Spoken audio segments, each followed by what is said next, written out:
आगाज करेंगे इस खबर के साथ। चैंपियंस ट्रॉफी के सबसे बड़े मुकाबले में पाकिस्तान की बैटिंग चली ना बॉलिंग, फील्डिंग में भी खामियां रहीं। पाकिस्तानी खिलाड़ियों ने कैचेस भी ड्रॉप किए और मैच हाथ से निकल गया, बल्कि चैंपियंस ट्रॉफी ही हाथ से निकल गई। मैच में ग्रीन शर्ट्स पूरे 50 ओवर्स भी ना खेल सके। पूरी टीम आखिरी ओवर में 241 रन बनाकर आउट हो गई। सऊद शकील 62 और रिजवान 46 रन के साथ कुछ नुमाए रहे। भारत ने 242 रन का हदफ 4 विकेट पर पूरा कर दिया। मैच 6 विकेट से हराकर सेमीफाइनल के लिए क्वालिफाई कर लिया। विराट कोहली ने चौका लगाकर सेंचुरी और जीत का जश्न मनाया। ट्रॉफी का सबसे बड़ा मुकाबला और इसमें पाकिस्तानी बैटर्स की टोक टोक टोक टोक। पाकिस्तान की इनिंग्स शुरू हुई, बाबर आजम और इमामुल हक ने किया टोक टोक का आगाज। बाबर ने 5 चौके भी लगाए, लेकिन 26 गेंदों पर 23 रन बनाए, चलते बने।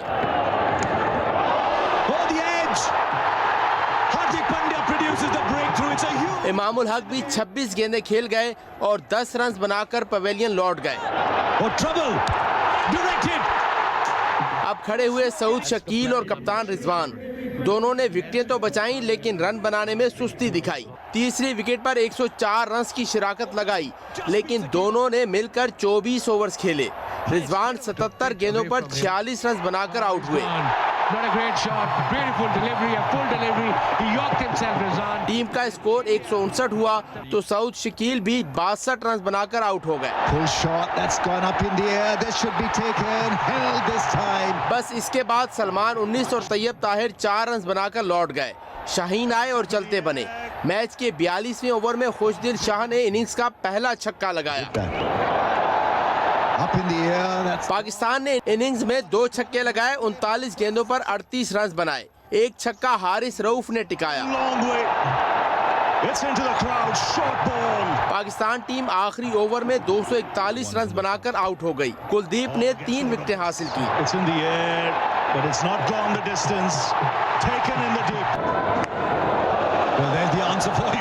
अब आई इंडिया की बारी, लेकिन ओपनर्स का अंदाज बदला हुआ। रोहित शर्मा 15 गेंदों पर 20 रन बनाकर लौट गए तो कोहली आ गए।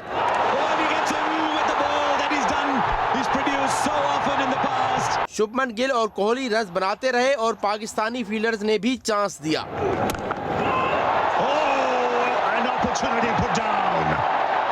शुभमन 46 रन बनाकर आउट हो गए।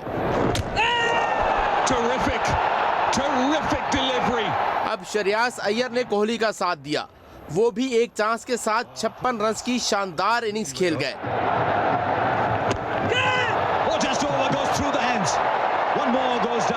पांड्या सिर्फ 8 रन बना सके।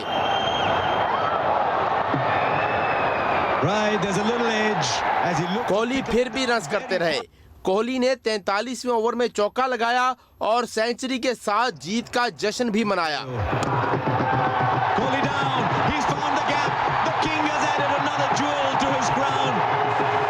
कोहली ने 111 गेंदों पर 100 रन की इनिंग्स खेली। भारत ने 6 विकेट की फतह के साथ सेमीफाइनल में जगह बना ली। पाकिस्तान क्रिकेट टीम के कप्तान मोहम्मद रिजवान का कहना है कि टॉस जीतने का फायदा नहीं उठा सके। 280 रन तक पहुंचना चाहते थे, लेकिन भारतीय बॉलर्स ने अच्छी बॉलिंग की। मैच में बहुत गलतियां हुई। भारतीय कप्तान रोहित शर्मा ने कहा कि जीत का क्रेडिट टीम के तमाम खिलाड़ियों को जाता है। कोहली को अपने मुल्क के लिए खेलना और परफॉर्म करना पसंद है। इस मैच में भी उसने ऐसा ही किया। मायूस ऑब्वियस आप होते हैं, क्योंकि जब हारते हैं तो आपको एक मुश्किल दिन होता है, मुश्किल चीज़ें सामने आती है, सवालात आते हैं। मगर इसके अगर आप सब देखा जाए तो मिस्टेक आप पूरी मतलब एक ऐसी डिपार्टमेंट में नहीं कह सकते कि सवाए अगर आप देख ले तो अबरार की बॉलिंग थी जो सबसे पॉजिटिव था इस मैच में। बाकी हमने कहीं न कहीं तीनों डिपार्टमेंट में मिस्टेक की है, तो इसलिए हम मैच हारे वहाँ से। सबको पता है कि 280 और होता शायद रिजल्ट कुछ और हो जाता, मगर हमने मैं और सऊद ने जहाँ पे थोड़ी सी पार्टनरशिप बिल्ड करने की कोशिश की, जिसको हमने काफ़ी टाइम भी लिया। और मगर उसके बाद जो विकेटें और जो हमने हमारी शॉट सिलेक्शन थी वो थोड़े सा मेरे ख्याल से थोड़ा सा पुअर रहा। Yeah, absolutely. I think the way we started with the ball was superb. To restrict them to that kind of score was a great effort from the bowling unit. We knew, get slightly better to bat under lights, get slower as well. But we wanted to back the experience that we have in our batting lineup to go out there and get those runs. He loves representing the country. More importantly, he wants to be out there playing for the team, doing what he does the best, which is to go out there and do what he did today. That is what he is known for. Over the years, we've seen it with him, people sitting inside the dressing room are not surprised with what he has done. Bharat के खिलाफ match में Pakistani team की हार से शायकीन के दिल टूट गए। दुबई स्टेडियम के बाहर जियो न्यूज़ के नुमाइंदे सब्ते आरिफ से गुफ्तगू करते हुए बच्चों, बड़ों और ख़वातीन का कहना था कि बहुत उम्मीद के साथ मैच देखने आए थे, लेकिन बहुत मायूसी हुई। मेरे को लगा आज पाकिस्तान जीतने वाला है। मैं घर से खुश होके आई थी, लेकिन बाद में पता चला मैं खुश नहीं होंगी और ये एक्सपेक्ट नहीं कर रहे थे। हम सब इतना खुश आए और यहाँ पे आके मतलब 5-6 ओवर के बाद ही पता चल गया। वैसे तो मेरे को उम्मीदें थी नसीम शाह से, लेकिन उसने अपनी फील्डिंग पता की कह दिया कि मेरे बस की बात नहीं है। ये सबको निकालें, सारों को निकालें, उनको बोले वापस डोमेस्टिक खेलें और ब्रांड न्यू टीम लेके आए। मुझे लगता है हम सबकी फीलिंग्स इतनी हर्ट होती है क्योंकि हम हर दफ़ा उम्मीद लगाते हैं, हम हर दफ़ा हारते हैं, फिर भी हम कहते हैं नहीं इस दफ़ा। मैंने इसको बोला, मैंने कहा नहीं शायद इस दफ़ा हम शायद आज जीत जाएंगे। नहीं लग नहीं रहा था, मगर बहुत दिल टूटा है। Babar and Rizwan, how long they can carry a full batting lineup? What they're doing from last and as selectors, right? Yeah. Selected people like Tayyip Tayyip. Come on, man. He's not even a first class player. How did he get in the team? मेरा एक सवाल है आकिब जावेद से, ये ज़रूर उनके पास पहुंचाएगा कि आप ऐसे कैसे बोल सकते हैं कि हमारे 4 बॉलर जो पेस बॉलर जो है वो हमारी स्ट्रेंथ है, ठीक है, और बाकी जितनी भी टीम है उनके पास 4 स्पिनर पड़े। मैं स्कैम्ड हुआ, मैंने दोबारा परचेज की इधर आके टिकट, मैंने एक्स्ट्रा पे किया, तो फिर भी आके ये देखना है, तो ये मुझे समझ नहीं आ रहा किस तरह की क्रिकेट हो रही है। इंडिया की टीम ने 4 स्पिनर्स खिलाए हैं, आप उनकी बॉलिंग देखें स्पिनर्स की। पता है दुबई के पिच स्लो है तो आप फास्ट बॉलर्स क्यों खिला रहे हो। आईसीसी चैंपियंस ट्रॉफी में पाकिस्तान की 2 मैचेस में शिकस्त के बाद सेमीफाइनल तक रसाई की उम्मीदें अब अपनी जीत के साथ साथ दूसरों की शिकस्त से जुड़ गई हैं। पाकिस्तान का सफर बरकरार रखने के लिए न्यूजीलैंड का दोनों मैचेस भारी मार्जिन से हारना लाजमी है। फिर पाकिस्तान को 27 फरवरी को बांग्लादेश के खिलाफ अपना मैच बड़े मार्जिन से जीतना होगा, लेकिन अगर आज न्यूजीलैंड ने बांग्लादेश को हरा दिया या मैच वाइट वॉश हुआ तो पाकिस्तान इवेंट से बाहर हो जाएगा। सिक्योरिटी फोर्सेस ने डेरा इस्माइल खान में 2 मुख्तलिफ कार्रवाई की, जहां 7 खवारिज हलाक कर दिए गए। ISPR के मुताबिक दराबन के इलाके में खवारिज की मौजूदगी पर ऑपरेशन किया गया, जहां 4 खवारिज हलाक हुए, जबकि DI खान के इलाके में हुए ऑपरेशन में 3 खवारिज मारे गए खवारिज के कब्जे से असलहा और गोला बारूद भी बरामद हुआ है। खवारिज की हलाकत पर सदर आसिफ अली जरदारी, वज़ीर आज़म शहबाज शरीफ और वज़ीर दाखिला मोहसिन नकवी का सिक्योरिटी फोर्सेस को खिराज तहसीन। सदर आसिफ जरदारी ने कहा कि दहशतगर्दों के मुकम्मल खात्मे तक सिक्योरिटी फोर्सेस की कार्रवाइयां जारी रहेंगी। वज़ीर आज़म शहबाज शरीफ ने कहा कि हुकूमत और सिक्योरिटी फोर्सेस मुल्क से दहशतगर्दी के सदेबाब के लिए सरगर्म हैं। वज़ीर दाखिला मोहसिन नकवी ने कहा कि खवारजी दहशतगर्दों की सरकोबी के लिए कौम यकसू और सिक्योरिटी फोर्सेस के साथ खड़ी है।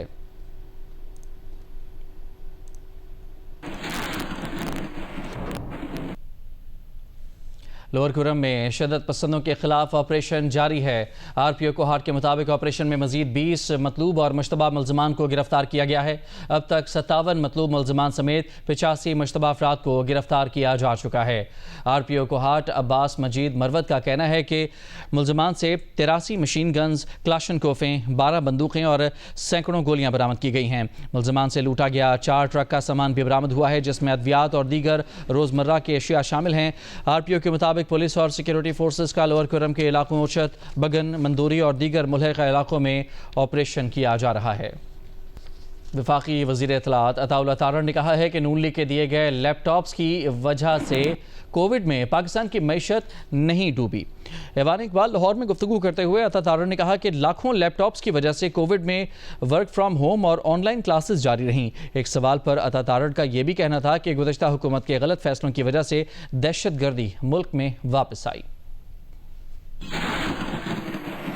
कि आपको पता जब कोविड आया तो कोविड के अंदर जब वर्क फ्रॉम होम का कॉन्सेप्ट आया या ऑनलाइन स्टडीज का कॉन्सेप्ट आया, ऑनलाइन क्लासेस का कॉन्सेप्ट आया, तो क्या वजह है कि हमारी इकोनॉमी नहीं बैठी, बिकॉज हमारे पास लाखों लैपटॉप हमारे बच्चों के पास घरों में मौजूद थे, जिस वजह से ऑनलाइन उस नए फिनोमेना से कोप करने में हमें मदद मिली।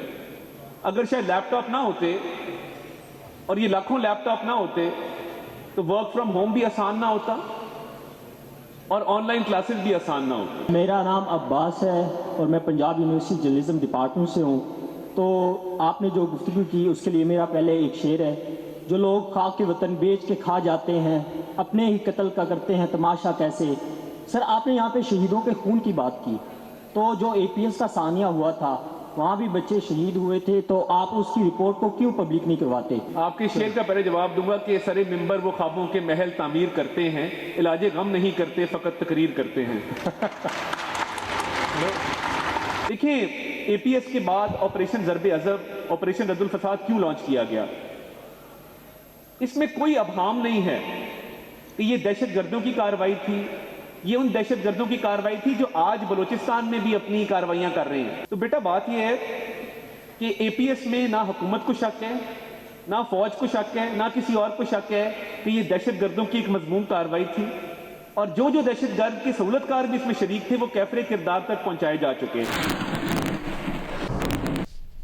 PTI के सेक्रेटरी जनरल सलमान अकरम राजा ने कहा है कि बानी PTI ने ख़त जहां भेजे थे वहां पहुंच गए हैं और पढ़ भी लिए गए हैं। कराची में मज़ार-ए-कायद के बाहर गुफ्तगू करते हुए सलमान अकरम राजा ने कहा कि बानी PTI का ख़त लिखना NRO मांगना नहीं है, वो अपने लिए कोई रिलीफ नहीं मांग रहे। जो 17 सीटों वाली पार्टी है या जो उसके पुश्त बना है, उनको मिल गए हैं वो खत। आप यकीन रखिए, आप खातिर जमा रखिए कि वो पढ़ भी चुके हैं और वो जहां तक पैगाम पहुंचना चाहिए था वहां पहुंच चुका है। पहले कहते थे हम NRO नहीं देंगे, अब रिहाई के लिए लेटर लिख रहे हैं, मुख्तलिफ तरीकों से भीख मांग रहे हैं कि बिल्कुल नहीं। कहाँ है इसमें NRO?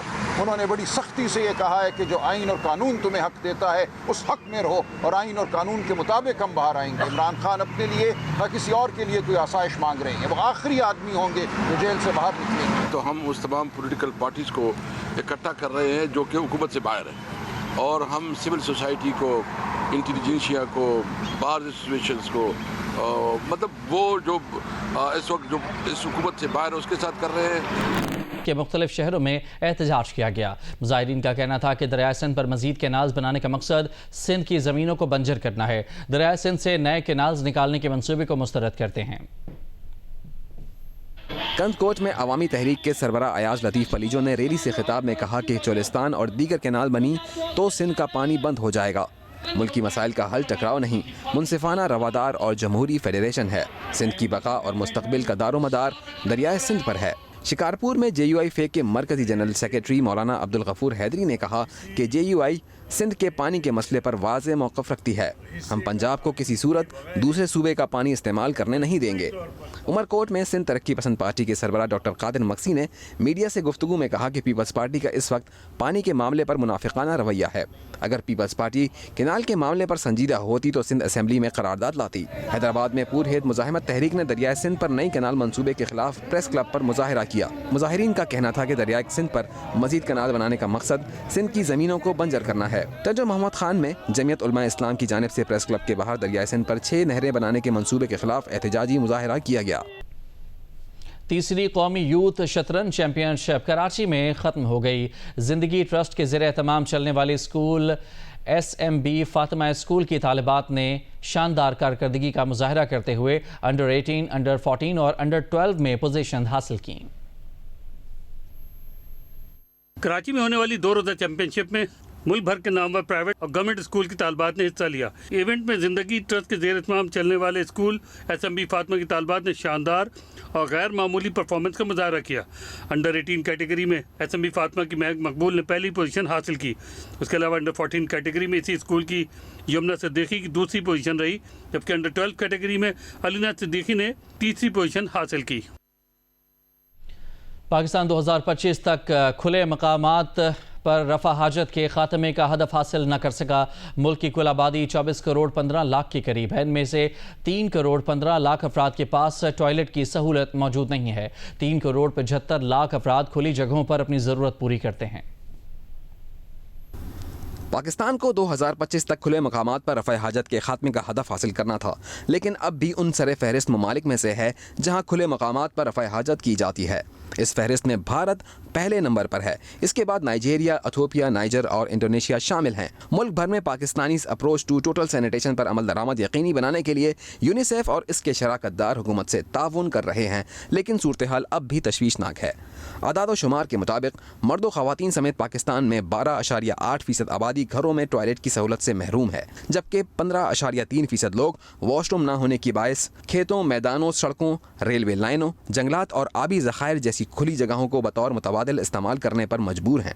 पाकिस्तान की कुल आबादी 24 करोड़ 15 लाख के करीब है, जिनमें से 3 करोड़ 15 लाख अफराद के पास टॉयलेट की सहूलत मौजूद नहीं, जबकि 3 करोड़ 75 लाख अफराद खुली जगहों पर रफ़ा हाजत करते हैं। पाकिस्तान के सबसे बड़े सूबे पंजाब की 13.5% आबादी को वॉशरूम और 9.5% आबादी को टॉयलेट की बुनियादी सहूलत मैसर नहीं, यानी तकरीबन 2 करोड़ 92 लाख 50 हज़ार अफराद हवाई ज़रूरिया के लिए खुले मकामात का इस्तेमाल करते हैं। सिंध में 12.9% आबादी वॉशरूम और 19.3% आबादी टॉयलेट से महरूम है, यानी 2 करोड़ 60 लाख से ज़ायद सिंध वासियों को रफ़ा हाजत के लिए खुले मकामात का इस्तेमाल करना पड़ता है। खैबर पख्तूनख्वा में 11.6% आबादी वॉशरूम और 10.8% आबादी टॉयलेट से महरूम है, यानी खैबर पख्तूनख्वा के 81,53,000 से ज़ायद बाशिंदे हवाई ज़रूरिया के लिए घरों से बाहर जाते हैं। बलूचिस्तान सबसे ज़्यादा मुतासिर सूबा है, जहाँ तकरीबन 13.5% आबादी को वॉशरूम और 23.12% आबादी को टॉयलेट मैसर नहीं,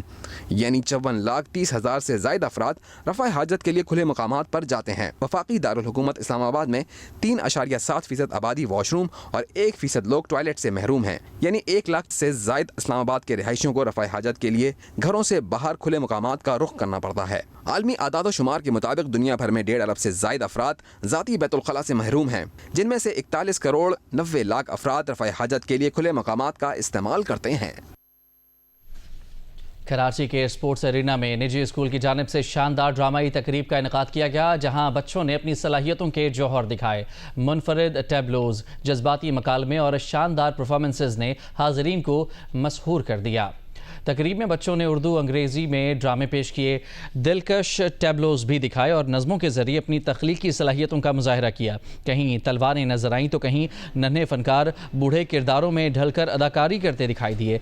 हर लम्हा दाद व तहसीन की गूंज में डूबा रहा और हाज़रीन ने बच्चों की मेहनत और तख्लीकी सलाहियतों को खूब सराहा। शुरका ने कहा कि कासा ड्रामेटिका 2.0 वाकई एक यादगार इवेंट रहा, जहाँ फ़न और जज्बे का हसीन इम्तजाज नज़र आया।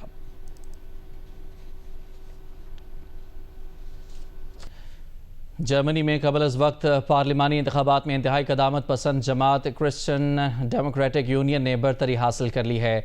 CDU के रहनुमा फ्रेडरिक मर्टस की नया जर्मन चांसलर बनने की राह हमवार हो गई है। फ्रेडरिक मर्टस का ताल्लुक साबिक जर्मन चांसलर एंगला मर्कल की जमात से है, मगर उन्होंने मर्कल से मुख्तलिफ पॉलिसियाँ अपनाने का ऐलान किया है।